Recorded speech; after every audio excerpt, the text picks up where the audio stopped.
Subscribe kanal YouTube Toba TV dan nyalakan loncengnya. Tinggalkan like dan komennya, jangan lupa di-share ya. Polres Toba, Sumatera Utara marhite Satuan Reserse Narkoba Manakup sahalakna di Surapanggadis Narkoba di hari Senin tanggal 20 bulan Siana Salpu. Sia Dusun Sibola Hotang, Kecamatan Balige, Kabupaten Toba. Sahalak pangisini luat Balige marinisial MRT ditakuk polisi ala di Suramanggadis Rabbani Sibolis.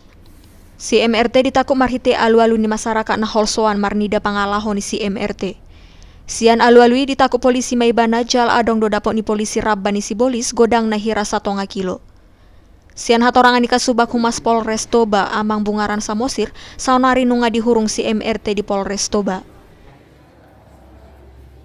Dengan keseluruhan neto BB didapat 508 gram dan 1 buah plastik kantong warna hitam. Si MRT diapeo polisi do pasal 114 ayat 1 subsidar pasal 110 sada Undang-Undang Republik Indonesia nomor 35 tahun 2000 sia. Jala marhite pasali tarancam doibana diuhum 10 tahun hurungan.